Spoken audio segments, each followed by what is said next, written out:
कक्षा 7वीं का पाठ एक है ये हम पंछी उन्मुक्त गगन के। ये कविता है, इसके कवि हैं शिव मंगल सिंह सुमन। पद्यांशों की सप्रसंग सरलार्थ लिखेंगे। पहले शब्दांश हम टूट जाएंगे। प्रस्तुत पद हिंदी की पाठ्य पुस्तक वसंत 2 में दी गई कविता हम पंछी उन्मुक्त गगन के कविता से लिया गया। इसके कवि श्री शिव मंगल सुमन जी हैं। इसमें कवि पक्षियों को पिंजरे में बंदी न बनाने की प्रेरणा दी है। शब्दार्थ लिखेंगे। पहले पंछी पक्षी उन्मुक्त आज़ाद पिंजरबद्ध पिंजरे में बंद कनक सोना। सरलार्थ कवि पक्षियों के जीवन के बारे में बताता है कि वे खुले आकाश में उड़ते हुए ही प्रसन्न रहते हैं। वे पिंजरे में बंद नहीं रहना चाहते। वे बंद रहकर गीत नहीं गा सकते। यदि उन्हें बंद कर दिया जाता है तो उनके पुलकित पंख सोने के पिंजरे की सोने की सलाखों से टकराकर टूट जाएंगे। दूसरा पद हम और मैदा से प्रसंग पूर्ववत। पहले जैसा ही बार बार लिखने की आवश्यकता नहीं होती इसको। शब्दार्थ कटुक निम्बोरी कड़वी निम्बोरी नीम का फल होता है ये। कटुक कड़वी निम्बोरी नीम का फल। मैदा बारीक काटा। कवि कहता है कि पक्षी तो बहता हुआ जल पीने वाले हैं। पिंजरे में बंद रहने से भूखे प्यासे भले ही मर जाएं, उन्हें पिंजरे में बंद रहने पर सोने की कटोरी में मैदा खाने से आज़ाद रहकर कड़वी निम्बोली अच्छी लगती है। कटोरी में आएगा यहाँ पर, कटोरी में मैदा खाने से।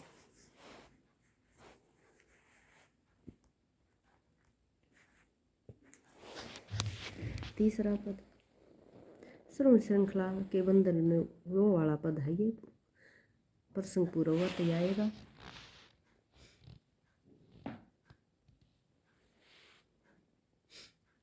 शब्दार्थ स्वर्ण सोना श्रृंखला जंजीर कड़ियाँ गति चाल तरु वृक्ष फुनगी वृक्ष की टहनी। टहनी का ऊपरी कोमल भाग को फुनगी कहते हैं। सरलार्थ कवि ने पक्षियों के बारे में बताया है कि सोने की कड़ियों में उनके स्वाभाविक ढंग से उड़ना भूल जाते हैं और वो पिंजरे में बंद रहकर पेड़ की सबसे ऊंची टहनी पर झूलने के केवल सपने ही देख सकते हैं। ऐसे थे अरमान की उड़ते, उस पद का है ये। प्रसंग पूर्ववत ही आएगा। शब्दार्थ अरमान इच्छा नभ आकाश तारक तारे। कवि कहता है कि पक्षियों को आकाश में उड़ते हुए आसमान की सीमाओं को छूने की इच्छा होती है। वे अपनी चोंच से अनार के दानों की तरह आसमान में चमकने वाले तारों को छूना चाहते हैं। पांचवा पद है ये होती सांसों की डोरी। प्रसंग पहले जैसा ही पूर्ववत। शब्द अक्षितिज जहाँ धरती और आकाश मिलते हुए दिखाई देते हैं। उड़ा उड़ी मुकाबला।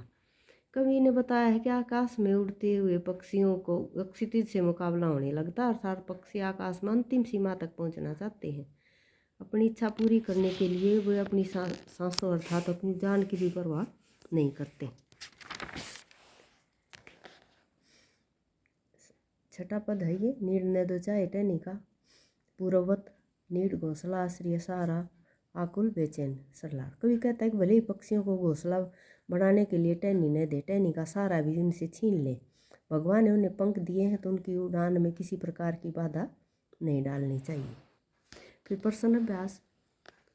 तरह तरह की सुख सुविधा पाकर भी पक्षी पिंजरे में बंद क्यों नहीं रहना चाहते? पक्षी पिंजरे में बंद रहकर अपना गाना अर्थात चहचहाट भूल जाते हैं, अर्थात चहचहाट नहीं कर सकते।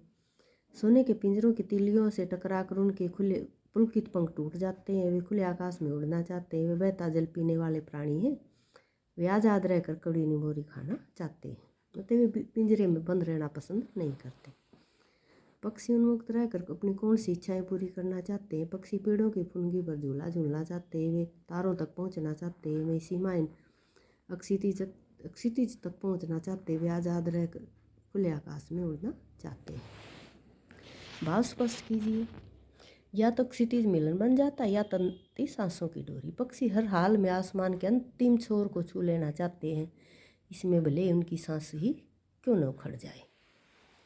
फिर कविता से आगे बहुत से लोग पक्षी पालते हैं। पक्षियों का पालना उचित है या नहीं, अपने विचार लिखिए और इसका ख भाग है उसकी देखभाल कैसे की जाती होगी लिखिए। पक्षियों को पालना उचित नहीं है, उन्हें पिंजरे में रहना पसंद नहीं है। उन्हें कितनी भी सुख सुविधा दो फिर भी वे आज़ाद रहना चाहते हैं। मेरी जानकारी में एक व्यक्ति ने तोता पाला है। वह सदा उसको पिंजरे में बंद रखता है, उसे नियमित रूप से दाना देता है, वह डॉक्टर को दिखाता है। ये हमने अपने अनुभव के आधार पर लिखना था। प्रश्न 2, पक्षियों को पिंजरे में बंद करने से उनकी आज़ादी का आनंद नहीं होता परंतु पर्यावरण भी प्रभावित होता है। 10 वाक्यों में अपने विचार प्रकट कीजिए। पक्षी पर्यावरण को स्वच्छ रखने में मनुष्य की सहायता करते हैं। पक्षी छोटे छोटे कीटों को खाकर वातावरण स्वच्छ बनाते हैं। पक्षी गले सड़े पदार्थों को खा जाते हैं, वही बात हुई है। फूलों व फसलों की हानि पहुंचाने वाले कीट पतंगों को अपना भोजन बना लेते हैं। पक्षी फूलों के परागकणों को दूसरे फूलों तक पहुंचाते हैं, यानी नए पौधे उगने में मदद करते हैं। बीजों को इधर उधर फैला देते हैं। पक्षी बीजों को एक स्थान से दूसरे स्थान तक पहुंचा देते हैं, यानी फैला देते हैं। पक्षियों को चहचहाना हर व्यक्ति को अच्छा लगता है। कोयल की कूक वातावरण को मधुर बनाती है। पक्षी प्रतिदिन सुबह घोंसला छोड़कर दाना चुगने निकलते हैं और शाम को लौट आते हैं। मनुष्य को भी पक्षियों से प्रेरणा लेकर अनुशासन में रहना चाहिए। अनुमान और कल्पना। क्या आपको लगता है कि मानव की जीवन शैली और शहर से जुड़ी योजनाएं पक्षियों के लिए घातक है? पक्षियों के से रहित वातावरण में अनेक समस्याएं उत्पन्न हो जाएंगी। इन समस्याओं से बचने के लिए हमें क्या करना चाहिए? उक्त विषय पर वाद विवाद प्रतियोगिता का आयोजन कीजिए। ये निम्नलिखित बिंदु हो सकते हैं, जैसे ए टीम और बी टीम पर्यावरण के लिए आवश्यक है।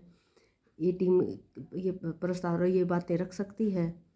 आज़ादी का आनंद होता है, हानिकारक कीटों से रक्षा करते हैं, कोयल की कूक से वातावरण मधुर बनाता है। लेकिन विपक्ष टीम कहती शहरीकरण आज क्या ज़रूरत है, शहरों में अलग व्यवस्था हो सकती है, दूसरे उपाय खोजना, जैसे कीटों की रक्षा करते हैं, से रक्षा करते हैं पक्षी, परंतु कोई और दूसरा उपाय, सुरक्षित उपाय खोजा जा सकता है। घरों में ही मनोरंजन हो जाता है पक्षी पालने से, ये इसका दूसरा पक्ष है।